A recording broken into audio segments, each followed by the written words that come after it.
Estamos en Psicología del Desarrollo, la parte primera, y vamos a hablar del inicio del conocimiento psicológico, la teoría de la mente. Hagamos una introducción. Imagine por un momento la siguiente situación. Al mirar por la ventana, ves como el vecino sale a la calle, da unos cuantos pasos y se detiene tocándose el bolsillo. Entonces, da media vuelta y entra otra vez en su casa.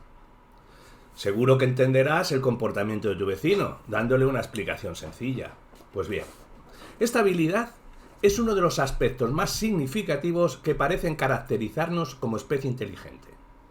El origen y el desarrollo de esta psicología del sentido común es lo que se viene estudiando bajo el epígrafe de teoría de la mente, con las siglas TOM, Theory of Mind. Se ha destacado su importancia en la psicología evolutiva. También parece ser crucial en el desarrollo del niño a partir de los 2 años, ya que se ha relacionado con la función cognitiva que surge en este periodo. La capacidad simbólica y de representación, los juegos simbólicos, el lenguaje, el desarrollo moral o la metacognición. Pero el contexto original en el que la teoría de la mente, TOM, con las iniciales, parece adquirir su principal sentido y utilidad es el de la comunicación e interacción social, en el que ordinariamente nos desenvolvemos.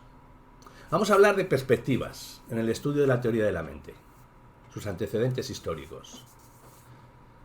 Podemos empezar con la perspectiva evolutiva, en cuanto a los estudios de Piaget.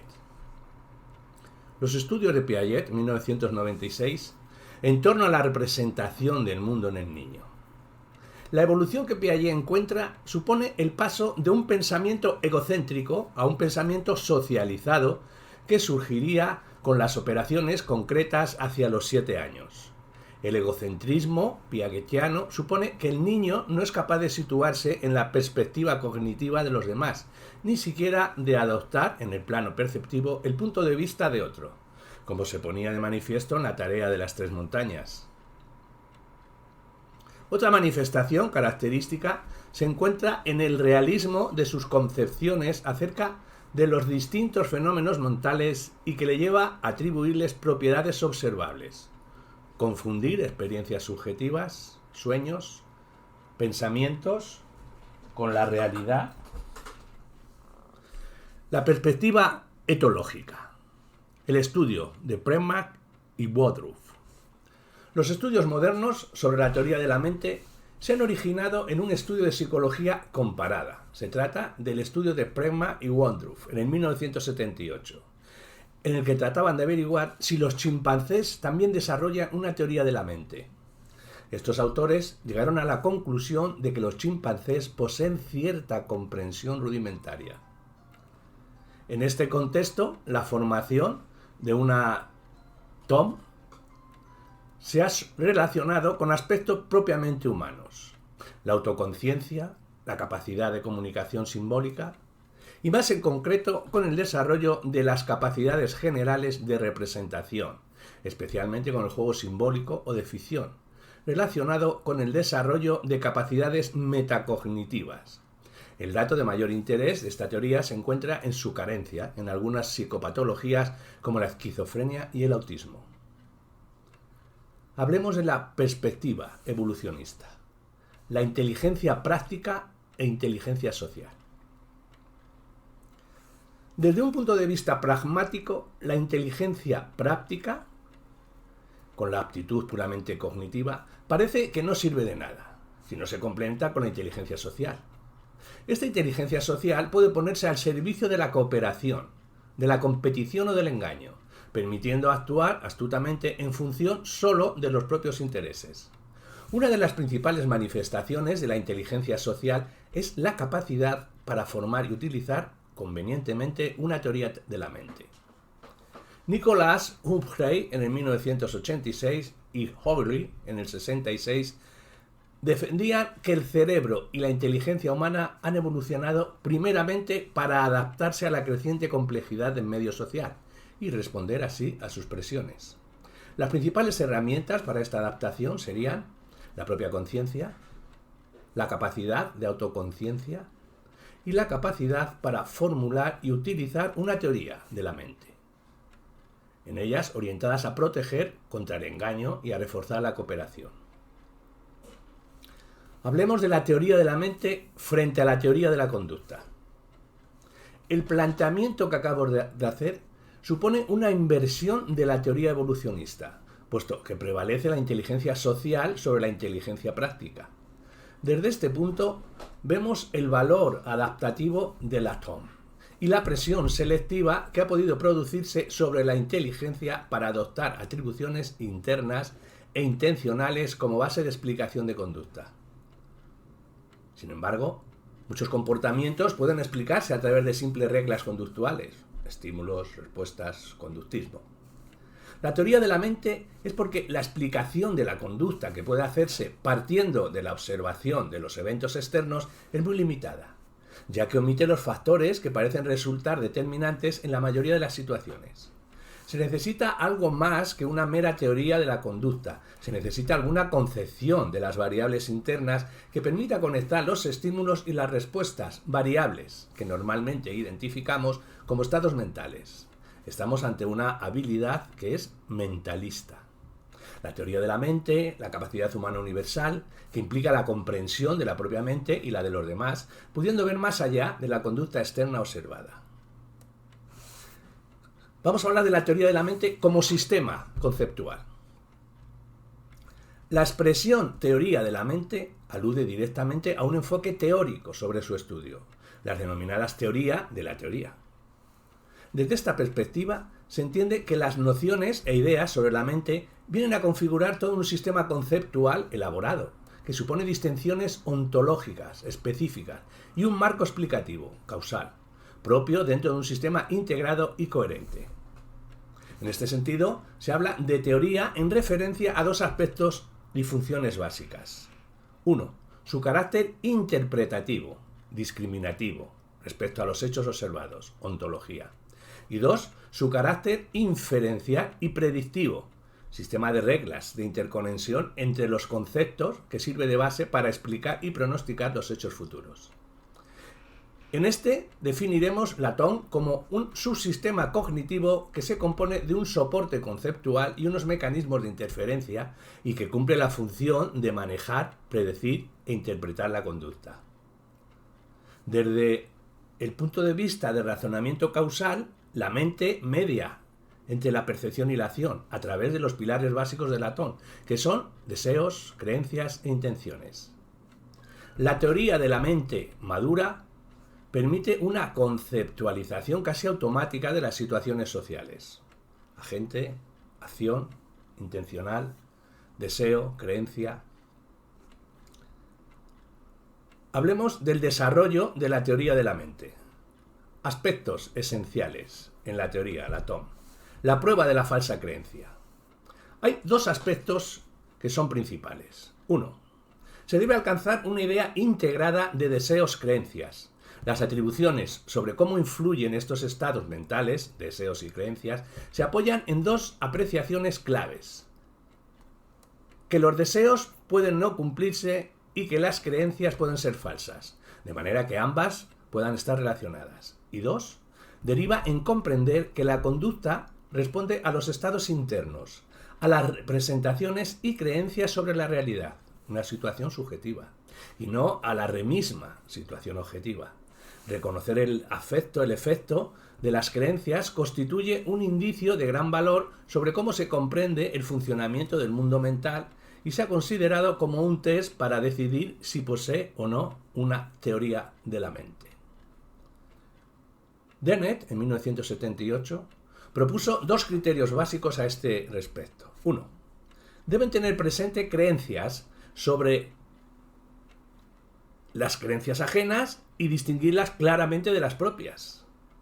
Deben realizarse actuaciones consecuentes y acertadas. A partir de estos criterios, Wimmer y Perner elaboraron la denominada tarea de la falsa creencia, o sea, el paradigma fundamental en los estudios encaminados a determinar a qué edad el niño desarrolla su TOM. Hablemos del desarrollo, de la representación y del razonamiento mentalista. Los deseos son culturalmente los motivos más primarios para la acción. Los niños atribuyen deseos, como base de la conducta, antes que las creencias.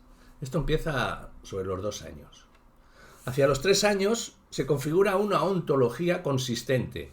El niño distingue entre el mundo físico o material y el mental o inmaterial. Hay diferencias en entidades reales, creencias, y ficticias, imaginaciones. Estas primeras distinciones se basan en una interpretación de los contenidos mentales como meras copias directas de la realidad. Estas representaciones se consideran isomórficas y descriptivas. En cuanto al razonamiento causal, esto es cuando el niño comienza a admitir que lo que se piensa o se cree puede ser erróneo, si no se ha recibido información adecuada, lo que posibilita inferencias y predicciones correctas sobre la conducta. Se desarrolla hacia los 4 o 5 años, que es cuando el niño desarrolla una teoría intuitiva, integrada y coherente de creencias, deseos, para explicar la conducta. Puede razonar sobre creencias y falsas creencias.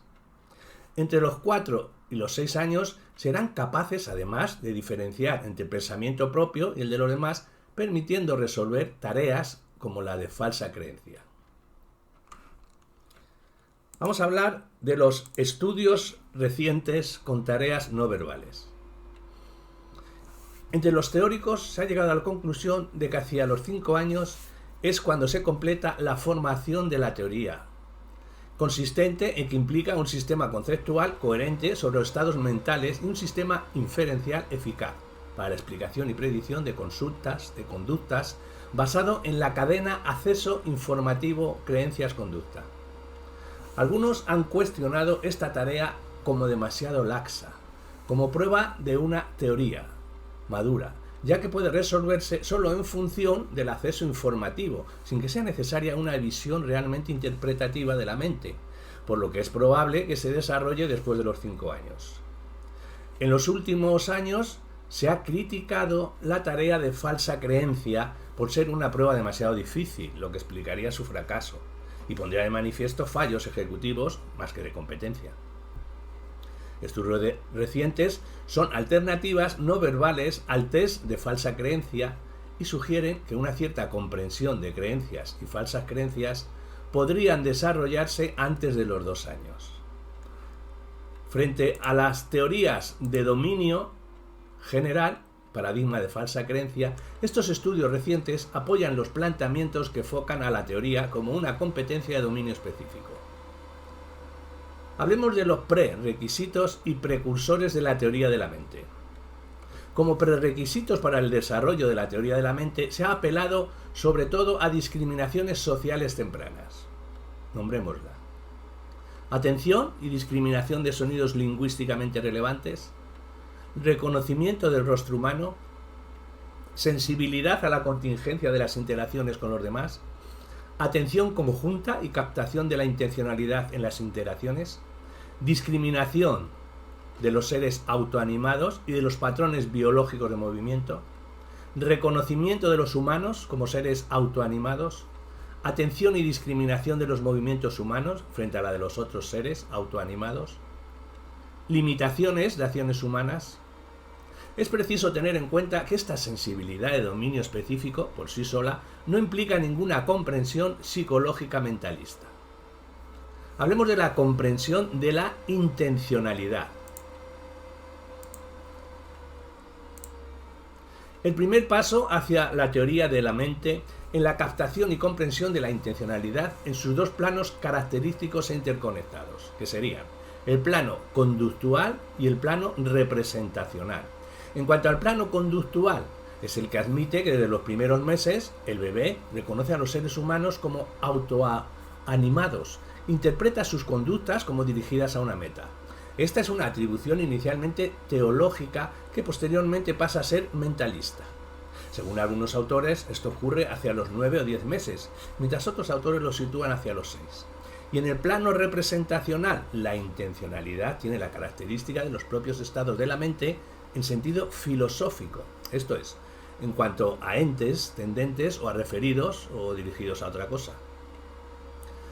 Lo que se comprende al formar la teoría de la mente es que los estados mentales consisten en determinadas aptitudes proposicionales acerca de determinados contenidos proposicionales. Los contenidos proposicionales expresan estados del mundo, verdadero o falso, y las actitudes proposicionales expresan estados mentales, intencionales. En cuanto a la comunicación preverbal, podemos decir que el planteamiento anterior permite relacionar la teoría de la mente con la esencia pragmática de las interacciones comunicativas y, consecuentemente, con la emergencia del símbolo y la comunicación preverbal. La comunicación lingüística parece hacer uso de la teoría para poder inferir las intenciones comunicativas del interlocutor. El primer indicio de esta pragmática comunicativa está en las conductas de indicación o protodeclarativas que se producen al final del primer año. ¿Qué es esto de protodeclarativos? Pues en ello se considera como una de las primeras expresiones comunicativas del niño, de carácter preverbal, a veces acompañado de vocalizaciones. El gesto de señalar, la mirada intermitente al objeto y a los ojos del adulto. Algunos piensan que estos gestos suponen ya una intención comunicativa, puesto que pretenden atraer la atención del interlocutor hacia algún aspecto interesante de la realidad para compartirlo. Esta conducta es específica del ser humano y posiblemente el primer déficit comunicativo específico que se ha observado en el autismo. Por lo tanto, los protodeclarativos pueden ser uno de los aspectos precursores de la teoría de la mente.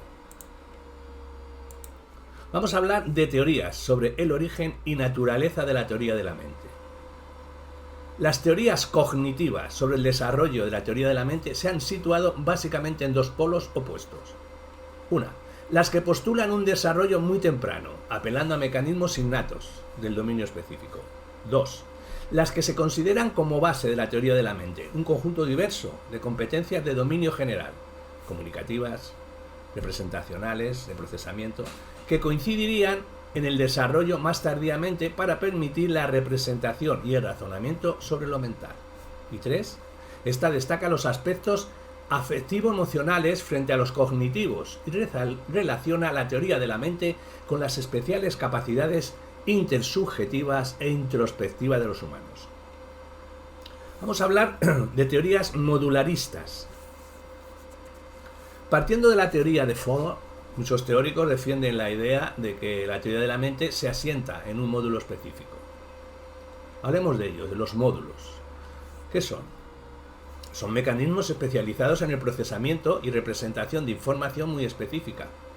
Son de naturaleza innata, poseen una base neuronal fija, están encapsulados informacionalmente y tienen un funcionamiento autónomo, rápido y automático. El lenguaje, la percepción y la teoría de la mente están sustentados en el sistema de procesamiento modular. Según Leslie, la teoría de la mente depende de un particular mecanismo, Theory of Mind Mechanisms on Top, de base modular que explica el desarrollo temprano, las capacidades mentalistas y de meta-representación, la capacidad de formar representaciones de otras representaciones. En la teoría de Leslie se refiere a representaciones secundarias. Desde el punto de vista evolutivo, Leslie plantea dos estadios en el desarrollo de este mecanismo innato. 1. La teoría de la mente 1, y 2, y la teoría de la mente 2. En la 1 surgiría hacia los 9 meses, permitiendo interpretar las acciones humanas como intencionales o dirigidas a una meta, una comprensión teleológica. Y la teoría de la mente 2, hacia los 18-24 meses, posibilitaría ya la comprensión e interpretaciones mentalistas de esas acciones en torno a los deseos y creencias de la gente. Más tarde, propusieron un nuevo componente, selección procesor, que permitiría las inferencias y el razonamiento sobre los estados de creencia, siendo el principal responsable de las mejoras que se producen en las tareas de falsa creencia a partir de los 3 años. Bailargón y colaboradores proponen dos estadios en el desarrollo de la teoría de la mente. 1. Permitiría al niño atribuciones motivacionales teológicas y creencias verdaderas, estados de conocimiento realista y congruentes con las situaciones percibidas. Y 2. Permitiría al niño mantener simultáneamente atribuciones de conocimiento congruentes e incongruentes respecto a la situación real.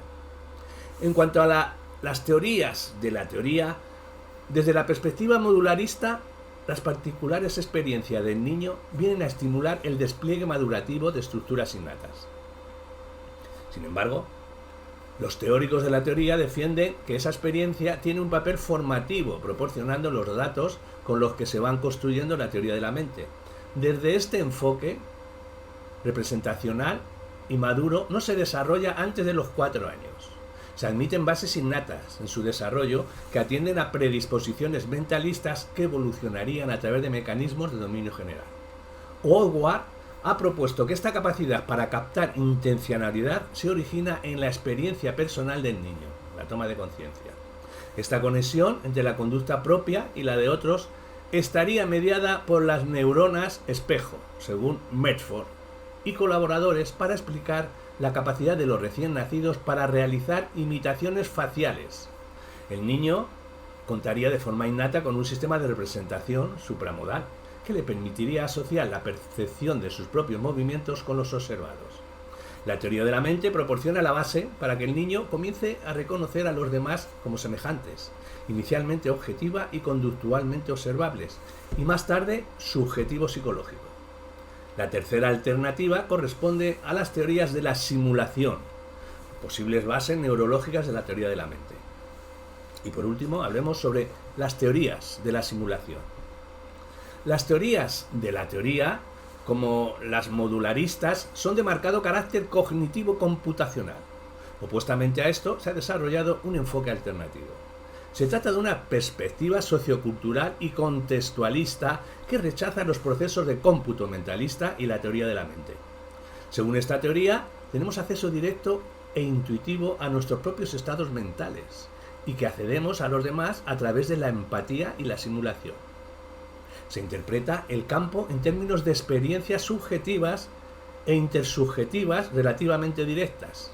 Desde este enfoque, la teoría de la mente está relacionada con nuestra capacidad para ponernos en el lugar del otro mediante la imaginación. Según Harris, durante el desarrollo del niño, éste llega a ser consciente de sus propios estados mentales, pudiendo inferir el estado de otras personas mediante la simulación y la imitación.